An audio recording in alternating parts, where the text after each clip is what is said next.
This is Thorin's YouTube channel. Make sure you're tuning in, hitting subscribe. Right, this is going to be another episode of Reflections, and my guest for this one is going to be suNny, who is one of the most famous Finnish Counter-Strike players, obviously more recently known for his time in ENCE, but I would say obviously the peak of his career came in mousesports, when at one point in time I think they were ranked number 2 in the world, was I think the peak that they reached. So suNny, the place I actually want to start off in this interview, and by the way, for anyone who doesn't know, here's on the scale of Finnish English accents, suNny isn't like, he's not like full allu / Kimi Räikkönen / rally English. He's not totally on the like Lurpis, like he's more like in the middle. So it's all right, just tune in. If you get lost a bit, don't worry, you'll pick it up as you go. I can understand everything you said, don't worry. So what I want to start off with though, suNny, is I actually know quite a lot about the Finnish Counter-Strike scene, because obviously a few of my friends for a long time have been in the scene, and also I always knew actually that it has all these extra reasons why it's sort of held back and could be way better. Like obviously a lot of people to this day don't really understand the military service that's mandatory, and there's all sorts of reasons. It's also not a country that has the same kind of sponsorship as the likes of Denmark and Sweden, etc. But so one question I have for you is this though. Obviously in Finnish Counter-Strike pretty much always had like one team that was roughly international level, even in the early days of CSGO. I mean obviously you played for the old ENCE squads, but I noticed the time when people actually started calling you a proper top player, you were pretty old actually compared to most people. Like in the early, people probably don't know this, but now like basically if we're talking at the beginning of CSGO, you're already like 20, you were like 21, 22. What was the early day? Does this mean that like were you in the wrong groups? Was the politics keeping you on top? Were you just not a top player back then? Did it take you a while to blossom? Why wasn't, like, you think of all these people like Sergey who come in when they're 16 and they're amazing. Why wasn't suNny like blazing the scene up like that? Yeah, I mean that's kind of weird thing, but I feel like in yeah, like I wasn't the best teammate back then, that's for sure. Like I have very like active brain. Some people might say that I have ADHD and stuff, but and back then I couldn't seriously handle my emotions. They would blow out, and if I would have a bad day, everybody would know that. And so during my early career and stuff, I did a lot of self-reflection, and I still do it. I keep doing it, and I know how important it is. And but yeah, I don't know. There is not like one reason or two reasons why I didn't pop earlier or anything like this. I always kind of knew that I have insane potential, and it's really for me like the personal life is affecting me the most, because I'm this type of person that if there is things wrong or not balanced in my personal life, I cannot focus at anything at all. And yeah, the early days was kind of rough, because in Finland I also think that there was a certain group of people who were always in the same teams, and they were like just way better than anyone else. And we didn't have proper coaching stuff or anything back in the days. And even if I compare how we did things in ENCE 2019 compared to MOUZ, I felt like in MOUZ we were like miles ahead, and we were still like far behind for example what comes to teams like Astralis and Vitality and all these guys. So I just feel like the thoughts about how the game is approached and how to explain certain situations and structure to people is still like so much behind when I compare to like knowledge of people who are playing in international teams, for instance. But my case is, I think it has always been about focus a lot and like knowing where to focus and stuff like this. And yeah, like what comes to mousesports and me popping off at some point, I think that I need certain type of people around me so they get the best out of me.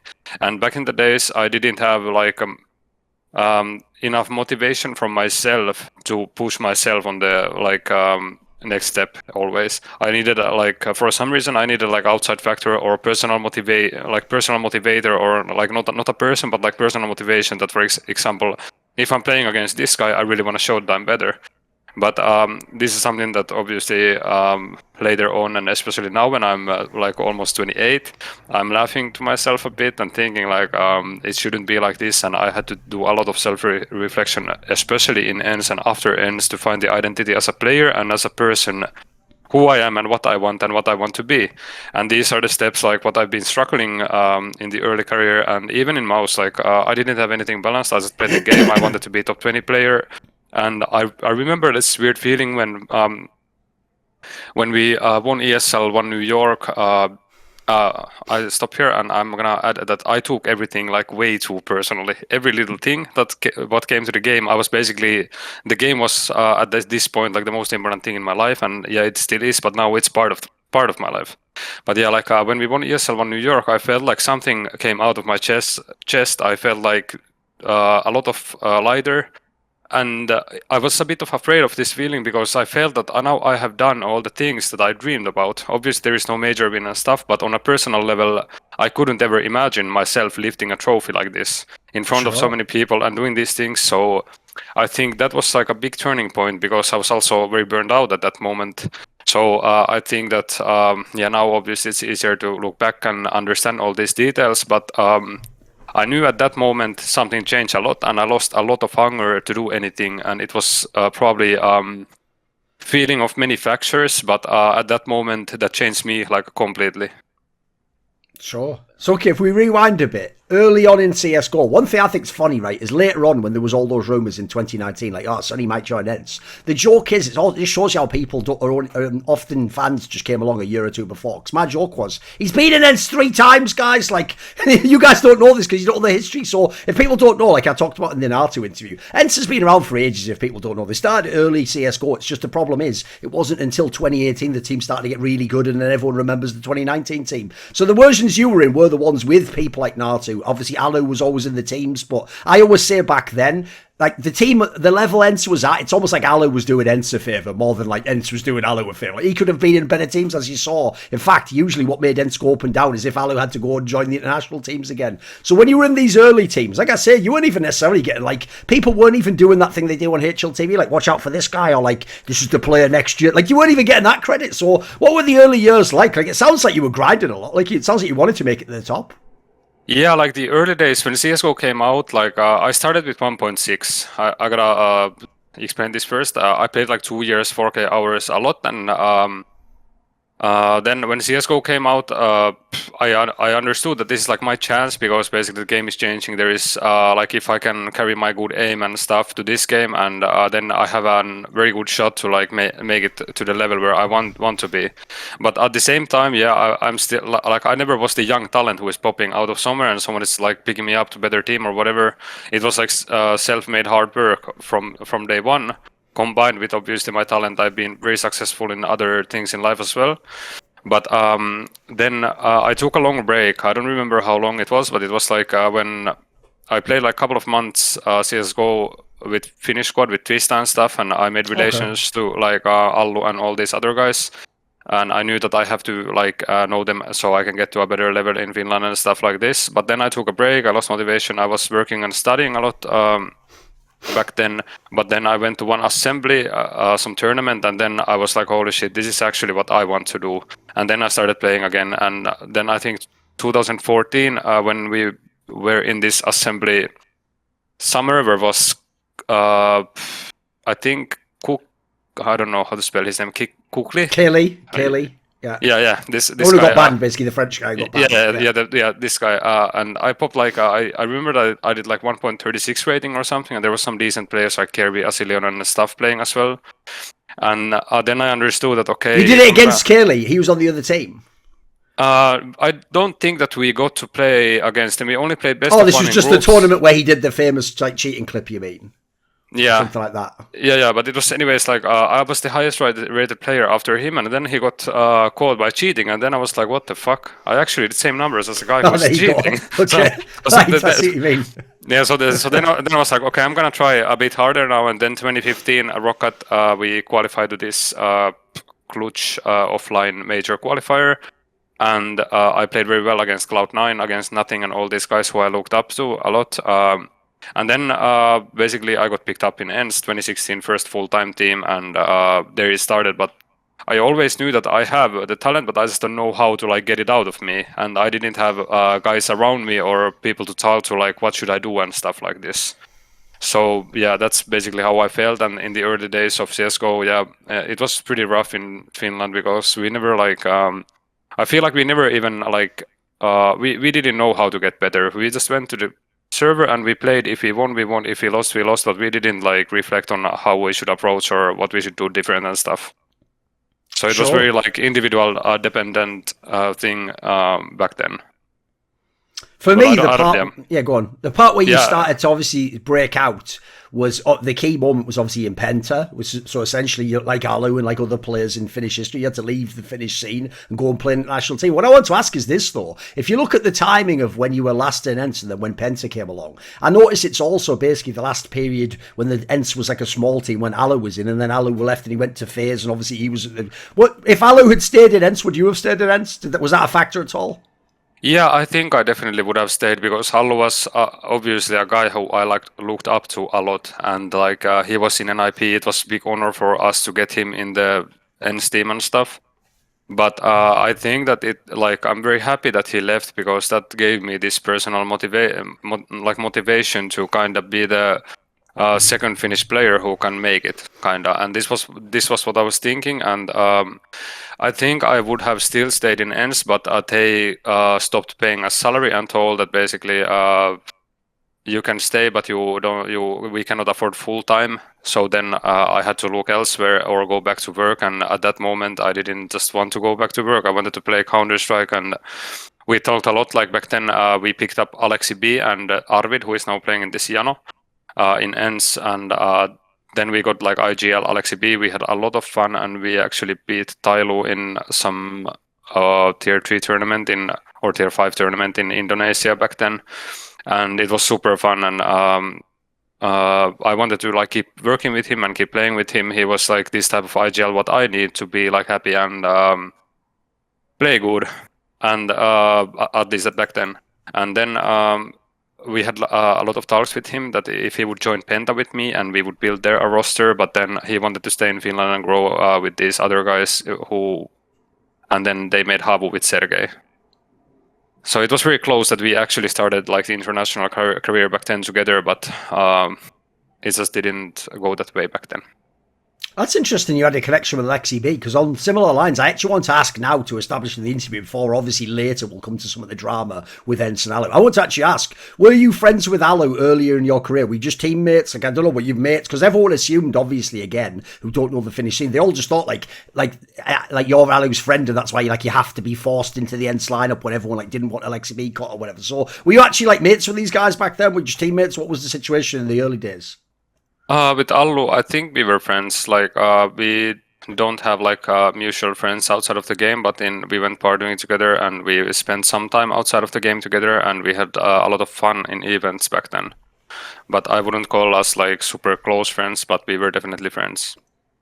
Fair enough. Right, when you came to this PENTA squad, one player who was a teammate of yours I want to ask about, because he's got obviously his own interesting reputation, is the German player kRYSTAL, who was obviously the in-game leader of this team. So that's actually what I want to ask about, because if people don't know, in the beginning of CSGO, if people don't know, he was actually trying to be like an AWPer or something. He was actually like supposed to be like a star player in the German scene. But obviously later, I would say basically he ended up with sort of like the German Hunden. I mean, I know that now he's obviously has different meaning, but you know what I mean? Like, people used to think of him as like, he's the guy who stays at tier 2, and then he's the IGL, and then you bring in players that people don't know. He like makes them work in the team. People see the player's good.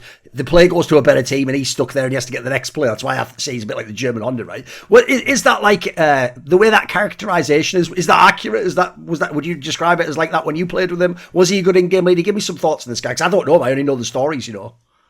I think that he is definitely one of the most hardworking guys who is paying attention to so small details what comes to players that most people don't even know to think about them. And Can you give me like an example just for fun? Can you give me like a little example of what sort of thing you're thinking of? Okay, I'm just gonna make this up because honestly, right now I don't remember all this. No, that's fine. Sure. But yeah, let's say that he's this type of guy that if someone is sitting on top of hut on nuke, and then if you throw a certain grenade somewhere, this player would get confused and look elsewhere, and he's the guy who is going to jump out with Zeus and kill him. And this is like sometimes he gets lost in the details a lot, but he's extremely supportive guy and like very nice to be around with. But I think that like the problem for him for not getting better back then or so is that he was like he have good ideas. Sometimes he gets lost in the details, but it's coming from the confidence part, like that. I think that his confidence level back then was like close to 0, and that is obviously holy shit. What was that? That is obviously like huge factor in this game, because most of the guys they are just looking nickname. Okay, I'm playing against this guy. I'm gonna go and fuck him, and then it doesn't matter then how, like, obviously back then the structure and everything was so much on lower level than now, but you will just die, and that's what happened like quite a bit. But Sure. he's like very smart, but sometimes gets lost in the details, and confidence is the issue, I feel like. Okay, so then the key moment in Penta, look, just because you weren't in the team for that long, the key moment obviously was you made it to the major, which is a big deal. You qualify for the major, you go there. The only thing is, though, like, if people don't know the story of this, it doesn't go well at the major. Like, what would you say went wrong with this? Because here's the thing, look, in terms of name value, obviously you weren't a top team that everyone's expected. But I remember I watched the minor. Like, this was a team I actually thought you were sort of like borderline. I could have seen you doing some upsets. And if people don't know, this was the major where obviously it was like Krakow, so there was all crazy results of people going to the playoffs, and teams like obviously Immortals and Gambit were in the final. So there must be a story behind what happened at this major. Did it all go to shit or something?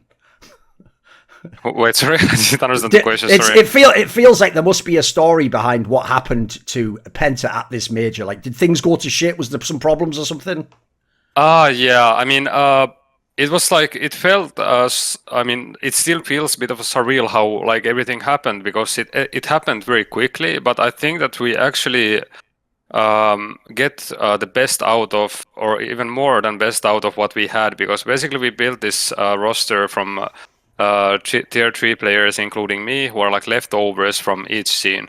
We didn't have like a superstar or anything. We just had 5 guys from different countries who had a dream, and then we had a very long boot camps before, and we had a lot of fights, like how we should approach the game, and a lot of drama outside of the game and stuff. But at some point we just like clicked, and we figured out a very good structure outside and inside of the game, and then we just kind of enjoyed the ride, and we didn't expect anything from ourselves, and we just enjoyed playing together at some point.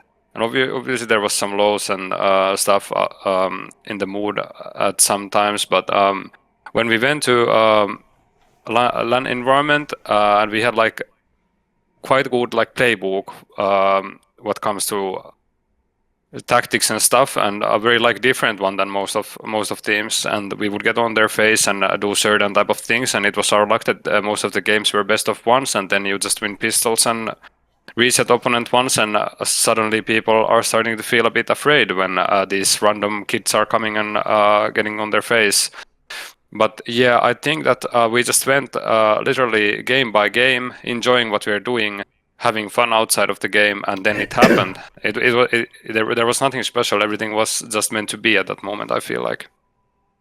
You know, it's just as an aside, I'd actually like to ask you this topic is what is your opinion on boot camps before big events? Because here's one thing that's funny is obviously as a fan you'd just assume it must just be good for everyone. You know, you practice more, you get. But actually, I've heard so many stories, mate, where boot camps almost like made teams break up, or they boot camp for too long. Like the famous story is like maybe you boot camp for 2 weeks, and then the first week's great, but then the second week everyone has all arguments and fights, or you lose every scrim in the second week. Like it can also go really badly. Right? It's tricky. Yeah, definitely is, and it really comes down to like I think the main thing what most players don't understand, that being a professional is still a job, and including me, I'm one of those guys who took everything way too personally, and that's one thing. But I feel like if you just need to figure out with the team what is the best thing for you, and set like certain goals for even each day and each practice, and even outside of the game structure. Like, what do you want to achieve, and what is the like good phase doing it, and building the chemistry is one thing. But yeah, I definitely think that with the boot camps, it can be super messy, and it can even destroy teams. That's what happened to us basically at some point. But it can also be very good, and it's very it has to come from individuals, and basically, especially with introverted, talented guys, it's sometimes hard to get thoughts out and how they actually feel, because everybody needs to have the feeling that they want to be there. Otherwise, it can get tricky. When you say that you weren't a good teammate early on, like you're gonna have to give me some thoughts on that because I'll give you an example, right? Even though technically we've never actually seen on camera like Nico like being horrible to his teammates, just because of that one clip where he said "shut up," like it just makes it seem easy for people to imagine he is, right? Whereas the joke is, because all the Finnish guys, you guys don't engage with the Western communities much, and you all seem super chill and like no emotion. People won't believe that you can like were you a rager? What was it? What sort of? What do you mean when you're a bad teammate? What were you thinking of when you say that? What did you have to improve on?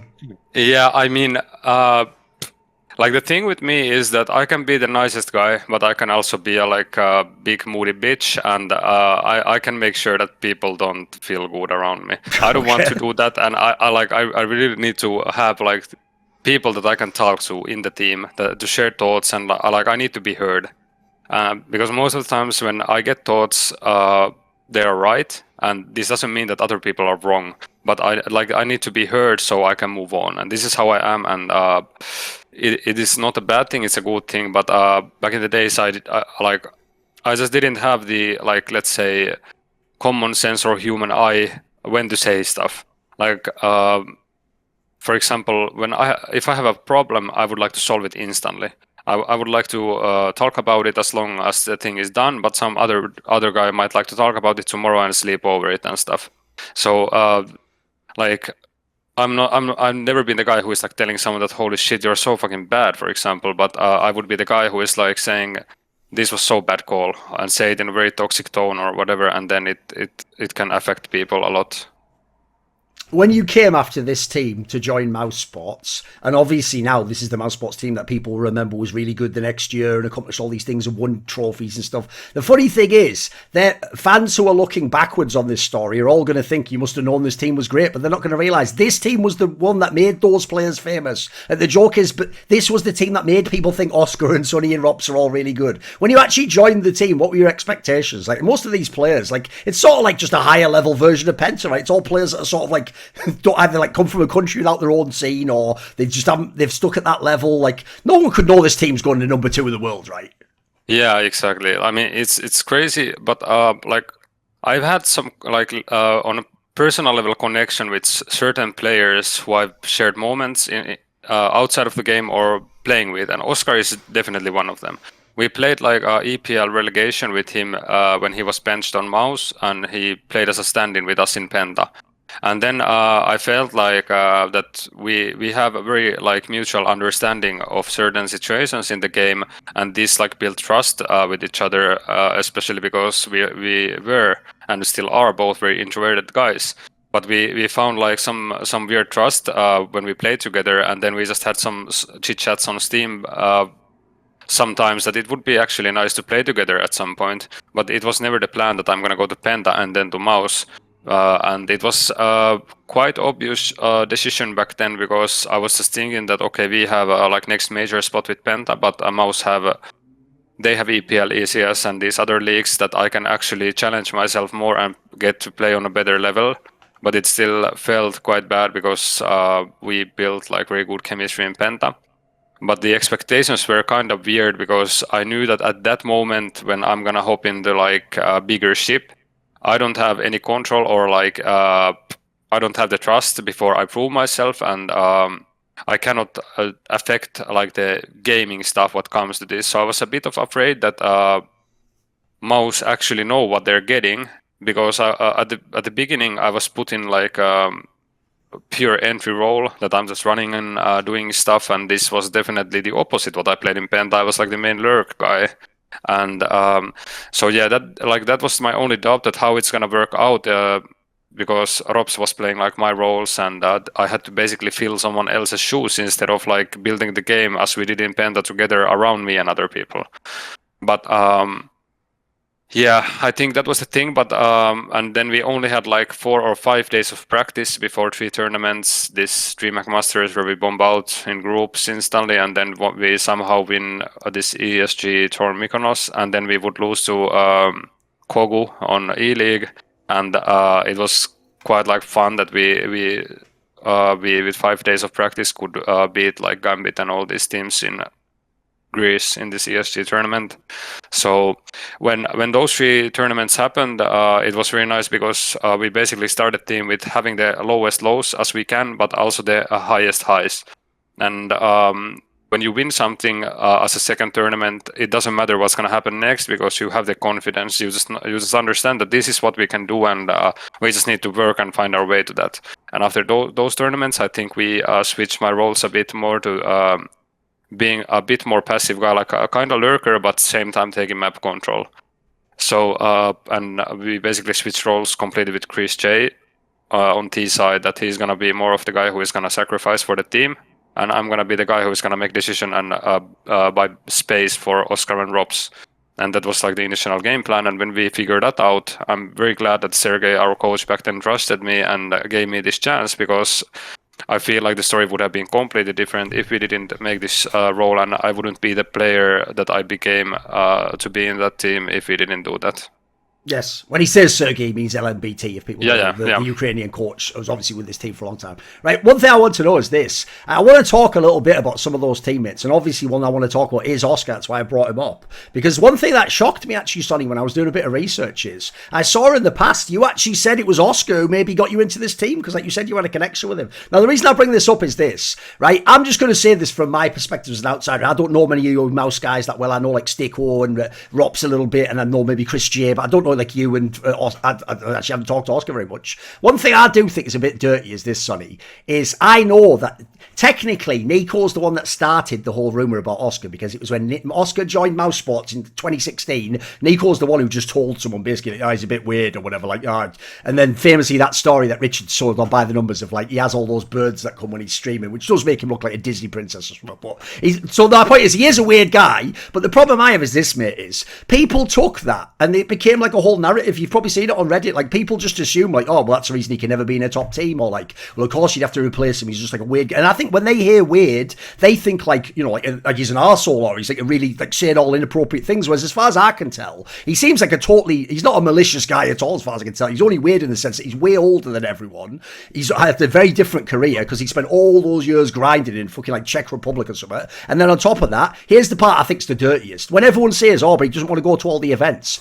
Guys, he's in mousesports. Like, a topic we're going to talk about in a minute is if you're in mousesports, the joke is they just sign you up to every LAN in the world and you just go. Like, it's not like FaZe. Like, do we want to go to this LAN? Like, you're in mousesports, mate. They pay you the money and you just go to all the LANs that year. So also, of all the teams, like, that is the team where you just make you travel all the time, and he has a family. So give me some thoughts on this. Give me like now with years later, give me like the perspective on Oskar. Like, what? Like, there must be some aspects where it's true. It must be hard to be his teammate in some degrees, but give me your take on it. What's the legit take? Yeah, so I'm gonna be completely honest and open about it, and this is my opinion and my thoughts only, so it's not the only truth again. So Tommy, he's like the sweetest guy in the world outside of the game and also in the game, but he's also like very moody. You can definitely see and hear his emotions through the like body language and everything. And the thing with him is that I think that he's been on the same level individually for like last 10 years. Oh, he's insane, me. Yeah. So that is crazy to me. Like that, like he's still exactly the same guy who he was as a player than I played with him last time. Dude, people think I'm exaggerating because they think I just like this guy. They don't know. Like, I saw this guy play in 1.6 when he couldn't be in the top. Like, no joke. The eye test on this player, he's actually one of the most skilled players I've ever seen. He's mega good. Yeah, and his intuition is like so high that like I learned a lot from him, and I look very much up to him still today. But I think that like why there is these rumors that people say that he's weird or toxic teammate or whatever is that as well. I think it's a bit similar to Simple or Nico at certain aspects, that they just understand so much more and faster about the game than the rest of the guys. And then when they see something what they think is stupid, it is coming in some weird tone what leaves questions to people or teammates sometimes. Like, they think it should be obvious to you guys what you're not doing. Yeah, exactly, because this is like it is how he is. He's just like better than most of people, and he's faster, and his talent is just way higher. So as a human, he kind of expects the same from everyone, because we just reflect on like how we feel. Yeah, sure. And that is like what is coming, like what can come out, especially during the bad days or bad moments. but I wouldn't ever call him a toxic teammate for sure. Not like he's probably the funniest guy that I have ever met in my life. And it's just like one sound what he's making at some point, everyone is laughing. But obviously, like it's going also downside that if he have a very bad day, then he's a bit more silent, and everybody knows that he's not feeling it. But it's something that I think that is a personal matter, or like that's how some people are. And some people call them weird, but I call them talents and or artist. I think Oskar is like an artist type of guy, very very much. And you just need to like understand him, and everything is fine. He's not toxic at all. I even get what you mean by that when you say like artists, because I also think that's the sort of player, because I've talked about, like I say, like STYKO in the team. I always got the vibe in that team, because people know famously, like the famous thing about Oskar, obviously in FPL, was like if he got annoyed when he was AWP and he would just give someone else the AWP. That was the famous thing, like that he didn't want AWP anymore, even though he's, by the way, one of the best AWPers like ever in CSGO history. So like I remember talking to STYKO, and he basically told me it was like, it's not like you micro Oskar, it's the opposite. It's more like you have to like set up everything else so it's comfortable, and then when you create the space that he can do what he's going to do, then he'll just be amazing and take over the game. So he said the weird thing is, it's like if you set him up right, it's like you have Simple on your team, but at the same time you can't just like do nothing and just think he's just gonna like, because that's the difference between a lot of the superstars. They do just do whatever they want no matter what. They have super confident guys, so it feels like maybe there's like a balance you have to strike there. Yeah, exactly. And what comes to like Oskar, for example, is that he, like, I can see that he sees when we are playing against teams and when we were playing against teams which have different type of structure and stuff.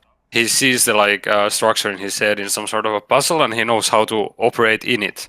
But his problem was a bit that he need to understand that sometimes I think he's doing it now, but back then he didn't understand always that like we need to have the structure so it enables him to be the better player who everyone needs and wants to see. And that is, I think that I don't know anything about Navi, but I think that Simple find like the extreme peak of his career, which is happening right now, because he have guys around him who know how to set him up, and he's gonna deliver, and he have the freedom in the structure. So it's like I think that is also why some people might think that he was weird or toxic because he didn't follow the plan or whatever, but he just understands more. And when the intuition kicks in high adrenaline moments, you cannot explain yourself, you just have to follow it. But yeah, that's the case with him. When you won, as you said, the Mykonos tournament, the ESG one, was very soon into joining mousesports. It's one of those ones I always think's weird if you're a pro, because in the server, like if you just look at the demos, it could have been any big event. Like SK Gaming was there, you didn't play them, sure. Like you beat Team Liquid in the final, who was pretty good, as you say. Gambit, who'd won the major, was there. Big Climate. There was all these teams that, like, on paper it looks good. The problem was it was a weird event, because if people don't know, kind of like how they marketed that event to the players to get people like SK and Virtus Pro to go, was they sort of told them like it's a half holiday, didn't they? Because you were like sort of, everyone was in those chalets and we were all in Mykonos. It was like when you're playing, you know, you play properly, but then when you're not, it's sort of like supposed to be a party around a pool. So basically the question is this: on paper, that's like the biggest tournament you've won in your career at this point in time. You're beating big teams. Like, look, dude, if you've placed ahead of SK Gaming with Cold Zero and those guys, that's a big moment in your career. But at the same time, it's not quite as cool when you just like next to a pool where it's not a stage at the same way, it's not lifting a massive trophy. Like, that's what I want to ask, is like, how do you judge it? Because on one hand it is an accomplishment, but it's not quite as epic as the rest of esports, is it?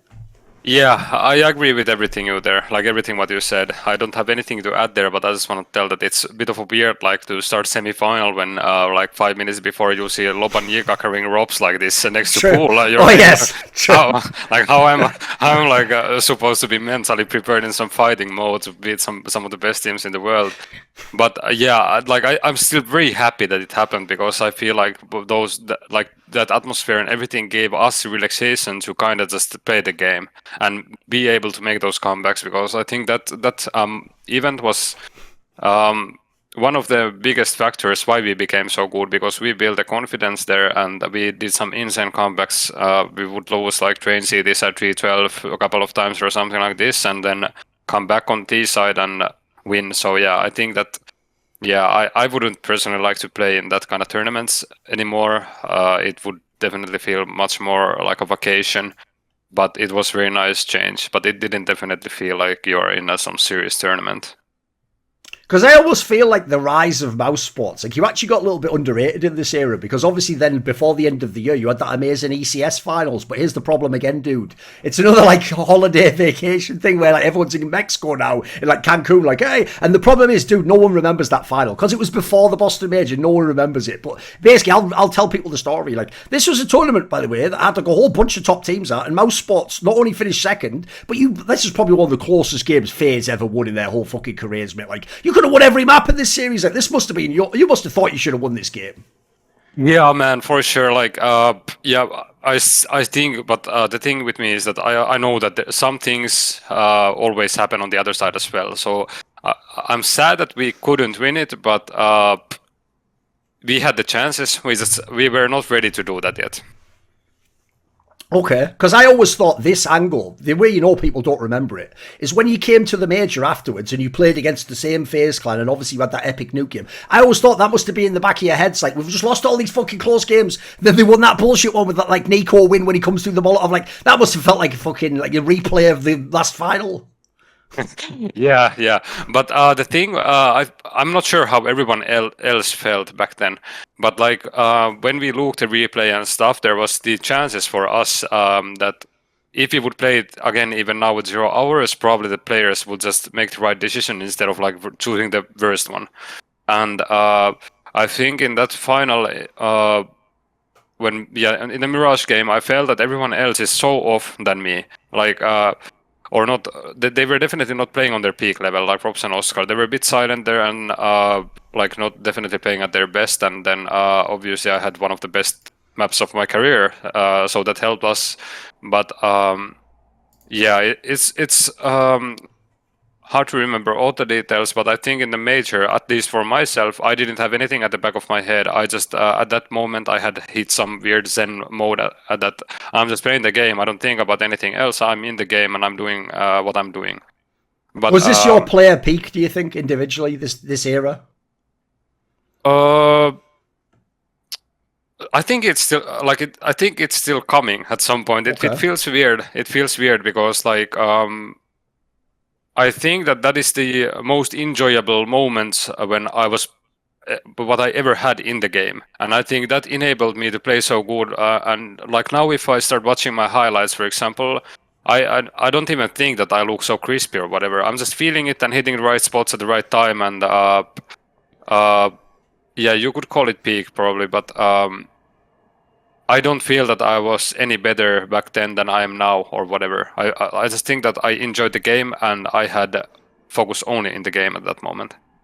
Because it's interesting you say that from PENTA, you saw yourself more as like the rock style lurker, because actually I would say in MOUZ, because it's the team that made you really famous, this is actually what people now think your style of play is, what you did in MOUZ. In fact, that's when you were coming to ENCE, that's what everyone assumed your role would be, essentially like second into the site or something like. Does that mean that was something where you've just become good at that over the years? If you have the choice, like if you were making a team tomorrow, would you be a lurker again? Are you just an entry player now? How do you think of yourself in your role in Counter-Strike? No, nowadays the thing is different. I would pick up IGL and ask him, what kind of team do you need and what kind of player you want me to be? Because the thing with me you'll just fill the spot you need, right? I see. Yeah, exactly. Because I think that like I became somehow so supportive guy that like I never even had the hunger to be like the best player in the world.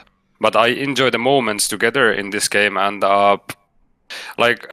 I have a bit of a similar quality to Oskar, that like I understand the game very well, like, and how people react in the game within the structure and how certain players play. Like just an example, when 2018 we mostly played against same top 10 teams in each tournament. So then my coach would tell me that, okay, you're playing against this guy in this spot. It's very important that you do research and you see how he plays, because our structure was like actually.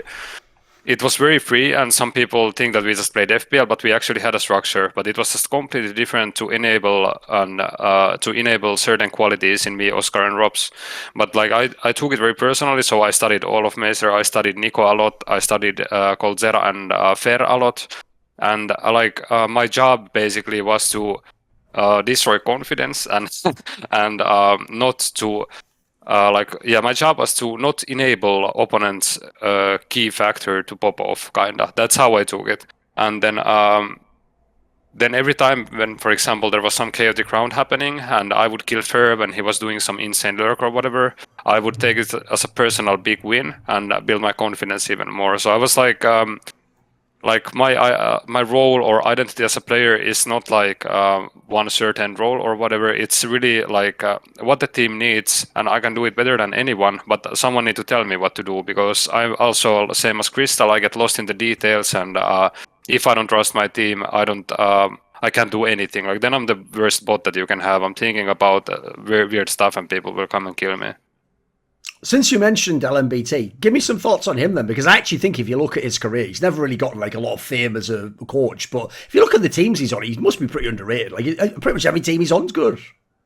Yeah, I mean, I think the case with him is that he also never got to work with the best talents, and he was working in low-budget teams a lot, and I think that MOUZ affected him in a bit in a bad way. In a matter of fact, that when we actually kind of popped through, it was the first time for me, and the whole team, like every individual, it was the first time that we are actually on tier 1 level. Obviously, Oskar had his peaks and beat some tier 1 teams before, but on a consistent note that we're hitting playoffs all the time and we are capable of winning some tournaments. So I think that we because we actually had like sometimes even a month or two that we didn't have just time to practice, because every time when we're home we are playing EPL or ECS online, and then we need to travel to another 3 tournaments in a row. So I think that we actually at some point forgot why we got here. And then I think that Sergey tried to carry like the mousesports swag or whatever to other teams, and it just don't work with certain individuals. And I think that he is also like very stubborn person, but also very listening. But when you're from CIS and you have worked in 1.6 with some big characters, and his type of coaching model doesn't work with most of people, and I mean some people. But I think that he also has grown a lot, and his comfort zone is way more bigger, and that's why we basically work together again, because we are, me, Sergey, and Oskar, we are so different personalities outside of the game that like if we wouldn't met, we would probably hate each other. But then somehow, like if we wouldn't ever have met and we would have a conversation in bar, we would probably like just be silent and just leave to different directions. But then I feel like we learn a lot from each other's qualities, and we are not afraid of pointing out the worst parts of our personalities, and that's like very heartwarming for me and a big motivation to make it work one more time. Right, one of the championships, because it is actually the one that got MOUZ to the top ranking in the world, was of course the StarSeries Season 4 Championship, which I will say this, it's a bit like the ultimate version of what I said about with the Mykonos tournament, because the thing about all the StarSeries tournaments was, they always usually, at this period, had the really good teams. Like this one was super stacked, if people don't know. It's probably actually one of the hardest tournaments ever to win, because it was a Swiss system, best of 3, with all the best teams in the world. Like, I'm talking about everyone. And so, like, to win this must be mental. But at the same time, this one, unfortunately, was one where the final was still just in like the cyber arena. It wasn't in like, you know, one of those fucking proper things. So like that's one of those ones where it's like, it's not the same as winning the major, but on paper it sort of is. Like, you're beating all the teams that are beat out of major, so winning this one must have been a big deal.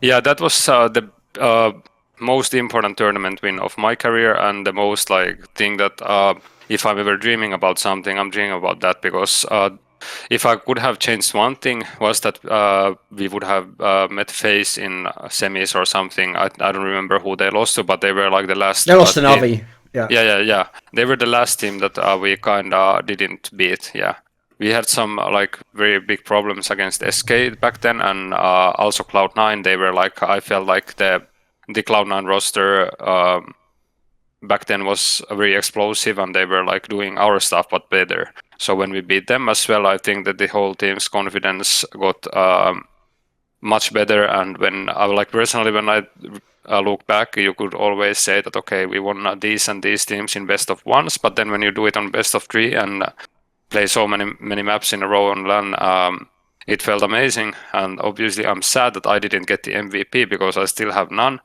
but Simple deserve it. And It's a bit hard to argue with that one though, like, because that was the other question I was going to ask. Is like, look, mate, to even win that final, because I watched that final live, and it was like, mate, yeah, I've even said, even though he lost that final, that might be the best performance anyone individually's ever played. He was just fucking insane, wasn't he? Yeah, it was like the worst part back then was that I think that Simple still takes everything very personally, and like when he wants something, he's gonna get it, especially when he's feeling it, and you can't do anything about it. It doesn't matter because he's just he's just better.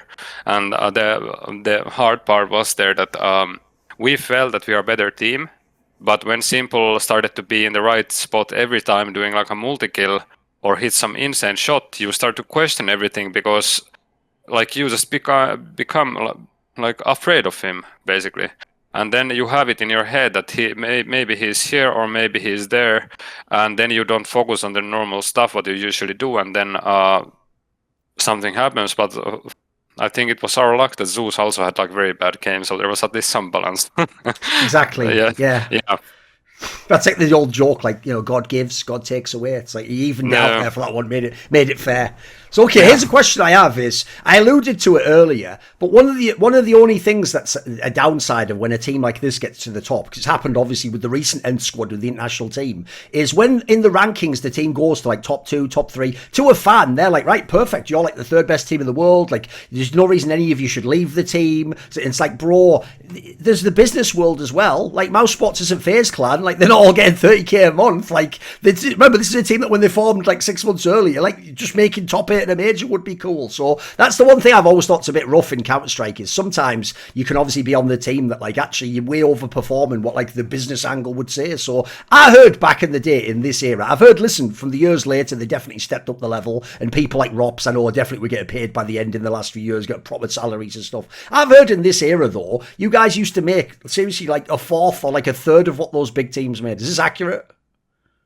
Yeah, at the beginning it was like I'm not sure if it's like okay to talk about numbers, but it was less than 10k I heard, put it that way. So let's just say but like when we made it to like major playoffs for the first time, and we already had some like proof that we are good, then the lucky thing for us as a squad was that basically this is something that it's also very stupid by mousesports, that they had like Rob's, Oscar, and the rest of the team having same length contracts, because their contracts would run out, and then basically we just wanted to be competitive with the other guys who we are beating constantly what comes to the salary, and their contracts were running out, so we were in very good spot to kind of push them to pay us better. Like block negotiate, basically, all get together and say we have to sign all for. Yeah, exactly. Yeah, and basically one stupid thing what I did back then, but I need to take credit now later on, is that I got offered like a shit ton of money to sign a longer contract or re-sign, because I had also very low contract. I think I had quite a low contract, but obviously I didn't have any reason to have a big contract when I joined. I was just like 23 years just gambling on you. Yeah, exactly. Yeah. And but then I got offer with Robs to get like a lot more salary than rest of the guys, but then we were not professionals in this case, because then we agreed with the team that it's not gonna be nice if I'm gonna earn like 3 times more or 4 times more than you, and you're sitting next to me and doing the same job. It sounds funny if you say it in an interview though, mate, because I think people are thinking of football. It's totally logical that like the star player makes more, you know. But I get what you mean though. In Counter-Strike, it was more back then the era of like we all make the same money sort of vibe, right?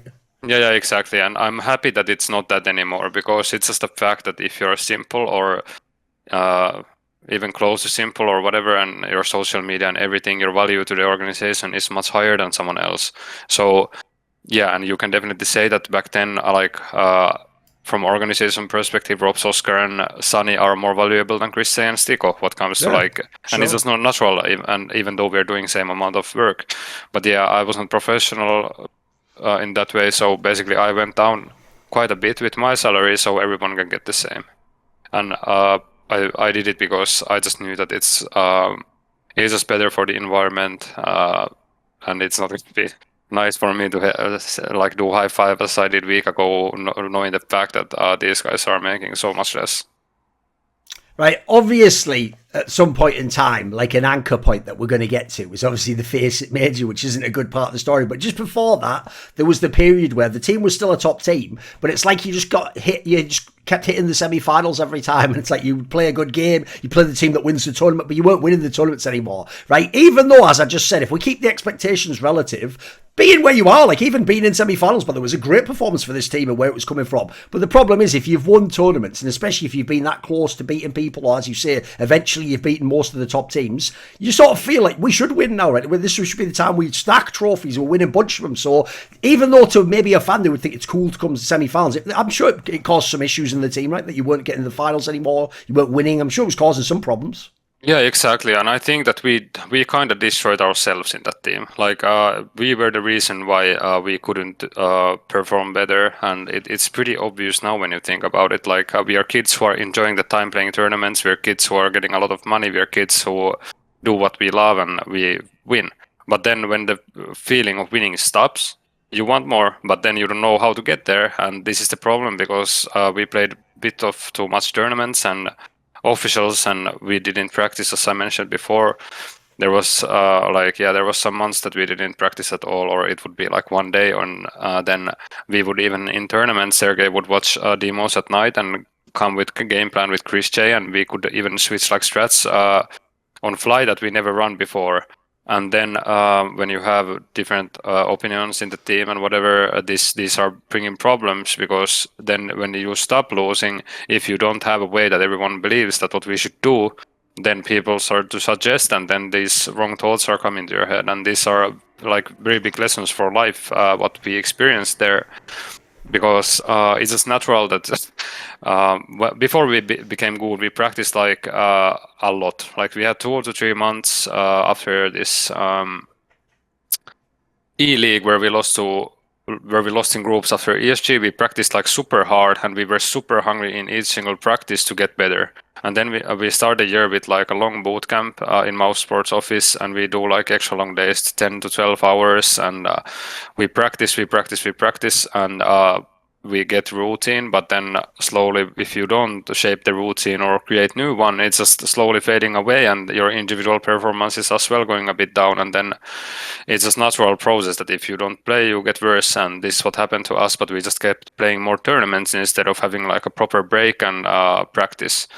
And that is the problem for us, because then we started pointing fingers. It was just easy. Like we had some tournaments where we lost in semis to Navi. I think it was the other StarSeries or something. Yep. We started to have like arguments between between rounds in the game, and this didn't happen too much before. But we started to have like basically that coach and IGL would have an argument, and then everyone else gets involved, and we might end up playing next round without having even a plan.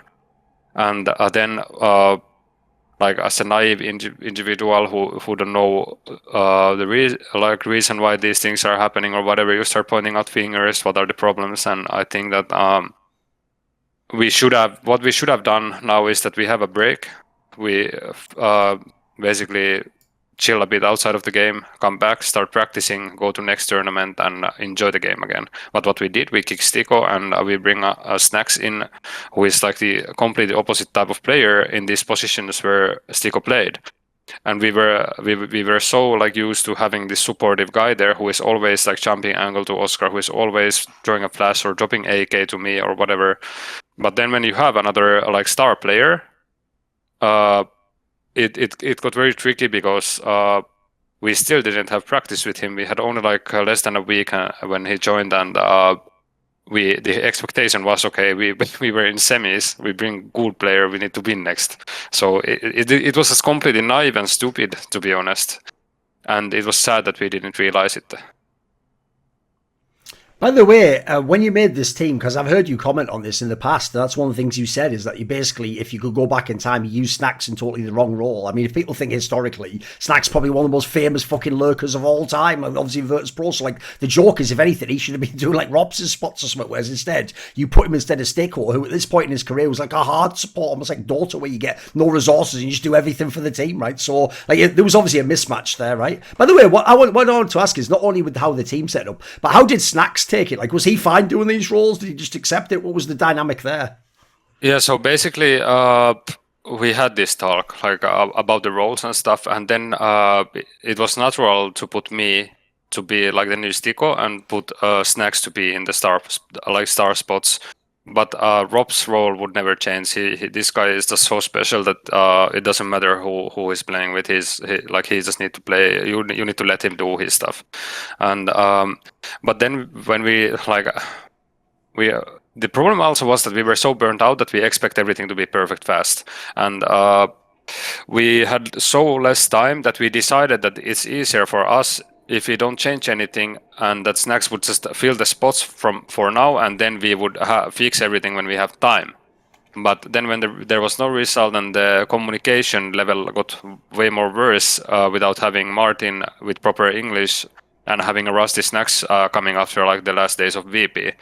So then some individuals in the team really wanted to get rid of him, and that was I got so tilted back then. I remember I was just face palming after some tournament when I was listening to this talk that okay, we're gonna kick this guy and bring this guy back, and I'm thinking like, how the fuck, like what the fuck is happening, seriously? And yeah, I think that what we should have done is that we put Snax, we let him pick his role, we build the structure around him and Oskar, and then we have me and Robs on the sides, and that is how it should have been. But we didn't have time, and then every other factor basically did the worst thing what we could have done. So don't give him chance. Don't even give him a proper chance. Kick him and get Martin back. But I think Snax understood what's going on, and he took it like very well, to be honest. And I have still pretty good relation with him. We can still chat, and we I don't know if the rest of the guys did, but I spoke a lot with him after this thing happened, and we cleared the air and everything, and I really respect this guy.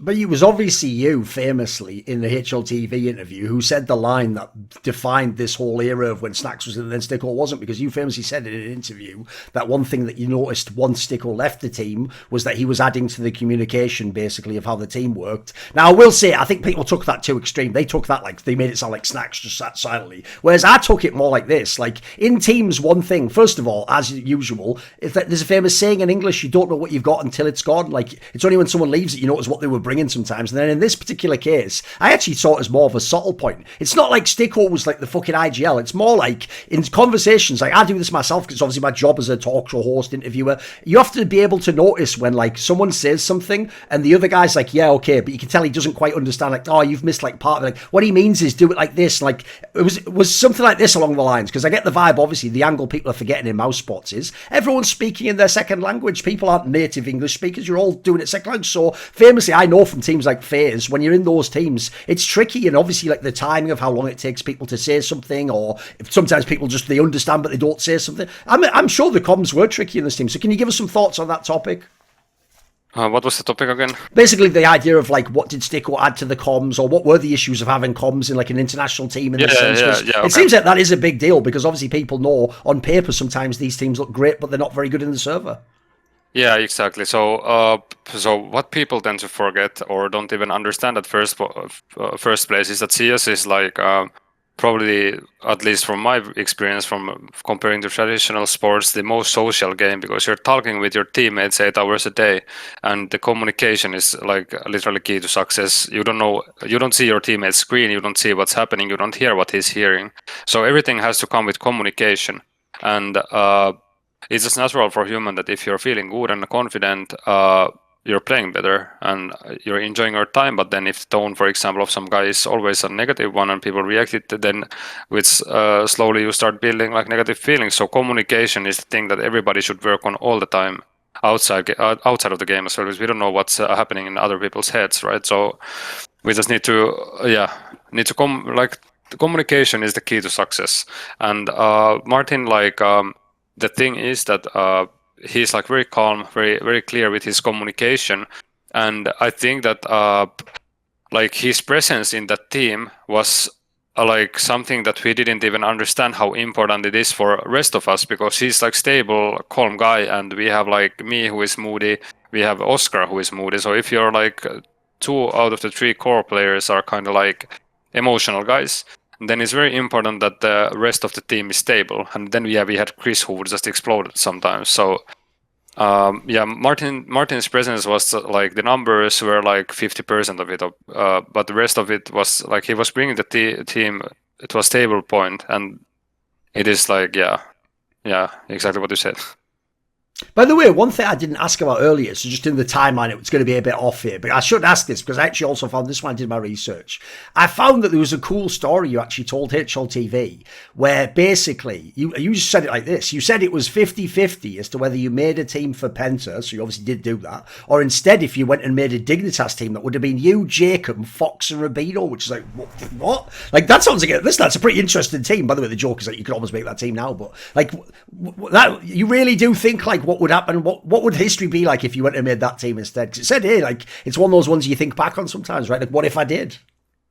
Yeah, I mean, it's very interesting to think about it. But like, I don't remember anymore why I decided PENTA instead of them, because on paper that team is just way it's better. Yeah, it's and wouldn't you be like the star player of this team? Wouldn't this be like the way to become really famous? Yeah. So I have no idea, but I guess I had some gut feeling or something that this is the way. Well, I don't know, but like one factor probably was that like PENTA was like they showed how much they want to work with me, and this meant a lot because it was like first international team, and I'm basically in my head I'm leaving Finland to play in international team, so it was like they knew how to handle me, and this gave me confidence because I think that's one of the reasons, but I don't know, like it's so hard to think what happened because we also beat them in the minor, I think, which was like the kind of the show. Yes, we did, yes. Yeah, and I remember doing 30 bomb and I took it personally.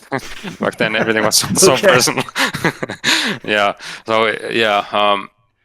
remember that game on Overpass. It felt super nice beating them, but I think that one other factor back then was that I'm a very sensitive person, and I'm very like emotionally connected to everything what I do, and I felt that something might go wrong in this team. Like I just had this feeling that something might go wrong. I didn't know what, but that's how I felt, and I wanted to have rather guys who are in a similar spot than me, that you don't have any other choice. So you are gonna give 120% because rest of the like JKM and all those guys, I felt that they had already achieved some stuff, and I wouldn't be heard probably as much as the rest of the guys. So I think that these are probably the reasons. I cannot recall completely. As I said before, obviously now we have to talk about the dreadful FACEIT major, which basically like the team bombed out of, and it's actually a big part of why, even though you win ESL New York, eventually Snax gets kicked out the team. Like obviously the team was on its fucking warning at that point in time because it's a major. Like it's a big deal to either do something big or do something bad at a major. Right? If I go and look back and I look now who you played at the major, it's not like you had the easiest run. You definitely got some like teams that were competent, etc. But as I said, this team was like a top 4 team in the world. You were supposed to be a playoff team. So give me the story. What happened at this tournament? Because this was the one where, I mean, obviously, I'm sure you lost after this. You mean the FaceIt Major London? Yes. Yeah. So I think that man, that is so weird story. Like it was right after the player break, I think, and we were supposed to have like at this moment we still didn't have more than probably 6 days of practice with Snax when we were coming back from player break. And we were supposed to start at the bootcamp at MOUZ office, prepare 6 12-hour days, and then play the major, because we needed still to have the break, and obviously this amount of time is just not enough. Even doesn't matter how good you are when you didn't even build a structure with Snax. He didn't even know all the strats, I think. And yeah, we come back, and then something happened in Snax's personal life on the airport or something, and he couldn't come to the bootcamp during the first 2 days. So then Oskar also didn't want to come to practice only with Okay.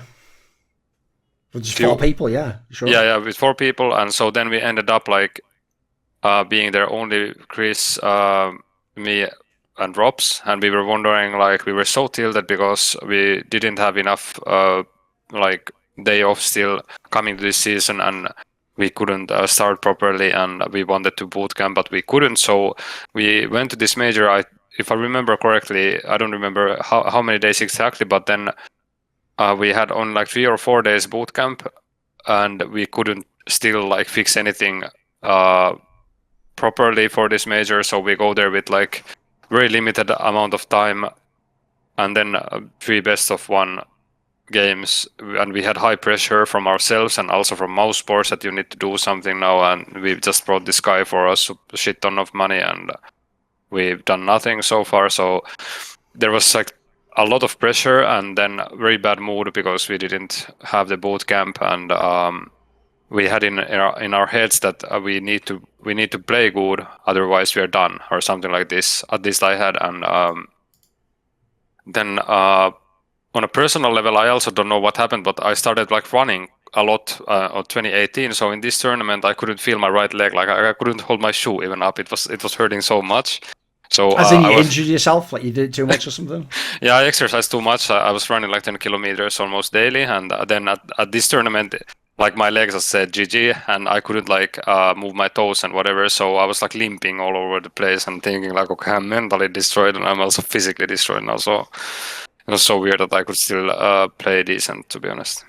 This video was kindly supported by Kill Your Inner Loser, Ahmed Hadju, Matt Pugnaccio Racula, Paul Villa, Travis Goff, Adam Oaks, Animosity, Bot Pounder 420, Hades, Jensen Gore, Kovacevic, Pacey, Tobias Bernasconi, Tosh, Toucan, and as always, special thanks goes out to Jerky's Minion. Do you want to suggest a topic or a guest for my shows? Would you like to ask a question in my Patreon AMA? Maybe you want teasers, find out who the next Reflections guests are or upcoming talk show guests. Do you want to take part in one of those long donated discussions with me? Well, if any of the above or more sound interesting to you, put your money where your mouth is. Join the Illuminati today via the Patreon link in the description box below.